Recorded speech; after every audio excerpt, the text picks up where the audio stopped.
And with your venture capital fund, from what I've read, you guys essentially add value to properties. So you have some hotels and you have some office buildings where you go in and the property might be in good order. Maybe it's like a B plus, but you somehow take it to an A plus or an A level. Absolutely. And you increase what you can charge every month for rent, and you increase the occupancy, or you increase the value of the building. Increase the value. And so you just go look at other great buildings and you get some ideas and bring it back. Is that how you do it? That's some of it, yes. Okay. But there are also some tried and true principles and some things that are pretty standard. You obviously, if you buy a hotel, you can rename it, find another title for the hotel, or there's a lot of things that you can do to add value to it.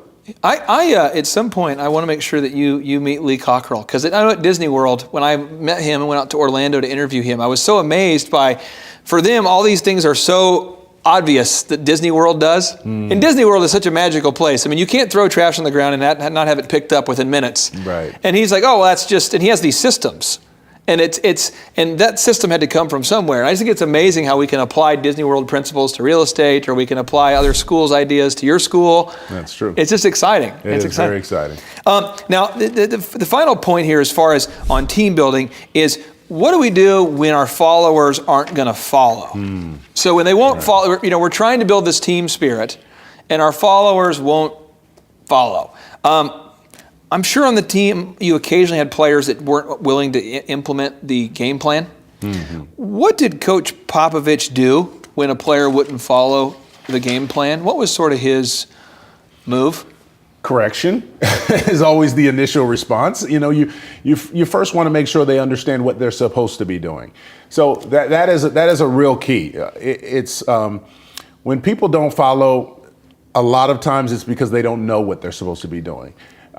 But then once you make it clear what they're supposed to be doing, then they can be held accountable for it. Without throwing a specific player into the bus, let's just pretend that player was last name Clark, okay? So let's just pretend somehow I ended up lucking my way onto the Spurs, So I'm out there and he says, hey, you need to, let's say, rebound and run here on this play and do that, and I don't do it.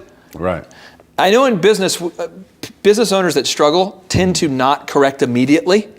They tend to wait like a month later, and they're giving you an evaluation, and they would say, Clark, you didn't run to the corner at the right time 2 weeks ago. In that game, yeah. And I'm like, what are you talking? I don't even remember that moment. Yeah, but it seems like when I watch the Spurs games, and when I watch any great executive, they immediately, as soon as it's a dead ball, you're out.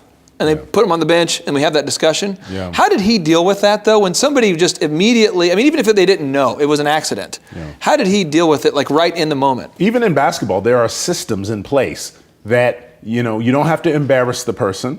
You might bring them out of the game, but even if he brought them out of the game, you never see the head coach necessarily yelling at him. Sends him to the bench. There's an assistant coach there waiting for him who will correct him. And so it's not an embarrassing thing. Yeah. It's an instructional thing. They come back, and so there's that immediate feedback. Then they're sent back into the game for another opportunity. We're not punishing you. We're bringing you out. Now, if it's a pattern, then we do keep you on the bench. But there's always that quick instruction, quick feedback, get them back into the game. So the assistant coach would actually give me correction. Absolutely. Yeah, you will not see the head coach until the timeout. You will not see the head coach turn around, even if he's extremely angry at that person. He will not turn around and really say things to them. He'll send them back to the bench. The assistant coach will sit with them, give them instruction, and they'll move forward. Now, Coach Belichick, coach of the Patriots, he's famous for, if you got kicked off your team or you were a malcontent somewhere else, he'll bring you on the team, but you're going to play the Patriot way.